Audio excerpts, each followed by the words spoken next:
Hey crafty friends, this is Jenny from crafttestdummies.com, and today I'm going to give you an overview and a demo of the SAI Japanese Traditional Colors brush style markers. So these are markers in a regular barrel just like all your other ones, but these ones have a brush style nib, and if you are interested in things like zigs or the Arteza brush, these actually have, as I look to find a little something to pull apart the bristles with, actual bristles just like a paintbrush.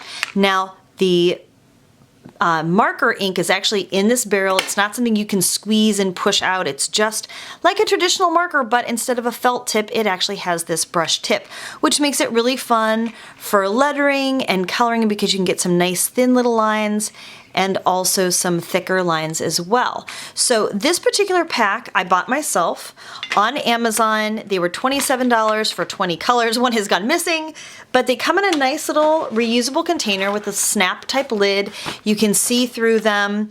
By the way, everything in the packaging is in Japanese, so it doesn't really give you any ideas or tips or anything. There are no colors marked on here, but each marker has a color indicator on the back end and a clear cap so you can see what the color is through it. And you get these caps that keep your things from rolling off of the table because they've got those little like pen lid type caps on them. So for the amount of markers you get and the cost, this is a really wonderful starter set. And I'm going to show you exactly how they work, and at the end I'm going to compare them to the zigs so you can see side by side. So for this part of the demo, I want to show you that I'm actually working on watercolor paper. It is highly recommended. I will also show you on regular cardstock, but it works better on watercolor paper because it's meant to let the colors move around. So I'm just going to use two colors so you can kind of get an idea of what I'm doing. But first of all, you can get a nice brush stroke if you like to do brush lettering. I'm not good at it, but you can get some very nice thick and thin lines. And you see how it gives a little bit more coloration here? You get a little bit of that nice shading and puddling, which I really, really like. You can get some nice broad strokes and some nice thinner lines, just like so. If you want to blend your colors, notice how quickly they lift and move, so you can color just by using you can get blends just by using the two colors. And if one gets a little messy, you can always just scribble off until that color goes away, which I think is nice. But I mean, on the watercolor paper, these blend just really, really beautifully. Not so on traditional cardstock though, just so you know. I'm also going to create a little puddle here and show you that you can also just use water, and they are very reactive. They will move. So here's a little bit, oh, there's a little bit of color on that one. But notice how I can get it to blend out very quickly. And, oop, this has got a little bit of red in it from my last project. But you can also just use a water brush and blend those colors out and dilute them and move them, so they are very, very highly water reactive, which is good. There's enough color in it that you can move it and blend it and it's gonna look nice. The other thing you can do is the tip to tip technique, where I'm gonna go ahead and use the blue marker and a little bit of gravity to feed some color onto the yellow marker. So if you like to do these kind of ombre techniques or special coloring techniques, you can do so with these markers because they are fluid enough and pigmented enough that you can.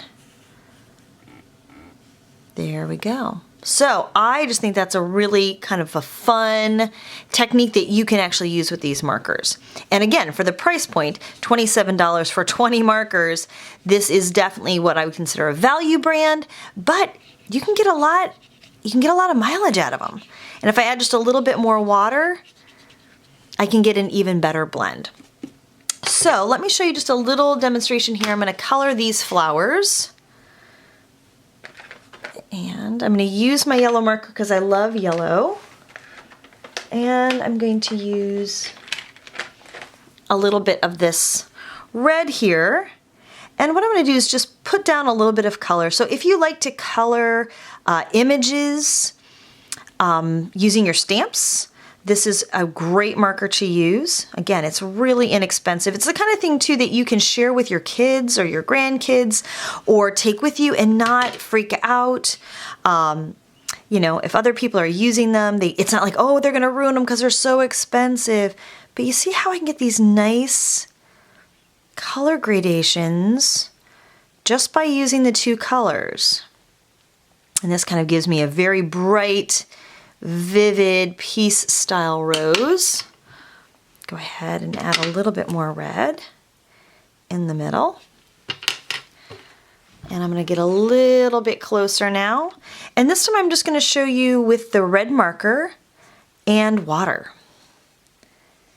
So I am not a very spectacular colorist, like so. But I'm going to show you how I use just my water brush and just move the color around. So you can draw some lines and then scrub them out with your water brush to get this really loose, pretty effect. And I do have another video already up on the channel where I show you how to make cabbage roses from scratch using these markers. So make sure you check the cards and the end card so you can see how I did that too. So let me show you some other samples. So lastly, I just want to share one more technique with these markers to show you how versatile the SAIs are. I've been a little obsessed lately with this kind of stamping with watercolors technique. So what you could do is just take your marker onto a nonstick surface. You could use a piece of parchment paper if you've got a nonstick surface or a mat. Those work. And what I'm doing is just taking some of the colors that I used in my unicorn here, and I'm just scribbling them onto the mat like so. And then what I'm going to do is add a little bit of water, or you can also add a little bit of like sparkle spray if you have some tattered angels or fireworks sprays, and just add a little bit of water. You can see it kind of comes to life. And then I'm going to take a background stamp and put it in here and just give it a little swirl. And then I'm going to use what's on here to make a print. And this isn't my idea. I got this from Jessica Frost Ballas for something she was doing from Hero Arts, but it just makes these really pretty backgrounds. And I'm just showing you that once again, you can take your markers and get a little bit more mileage out of them, because really we all like to have all of the mists and all of the sprays and all of the stamp pads, but if you want your colors to really match, use the same ones that you use for coloring your images and then repeat them. I'm just going to add a little bit here and a little bit here and a little bit here just to fill in.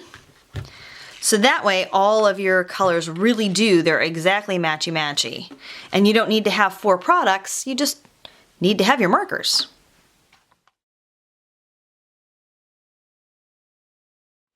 Now I did promise that I would compare the Zig wheel brush pens with the SAI pens.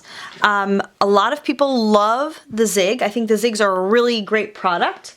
However, they do come with kind of a pricey price point. So I wanted to give you kind of the deal on what they are like side by side. So as you can see, they both have the brush tip.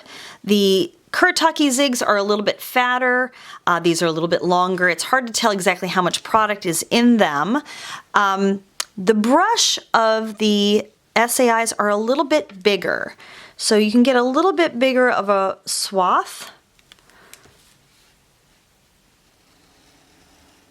I just wanted to show you side by side that they are, you know, it's a little bit smaller. The clean color is a little bit smaller. I feel like you can get just as fine of a line with just a little bit of practice. And you kind of line up the bristles, you can get a nice thin line. Both are very water reactive.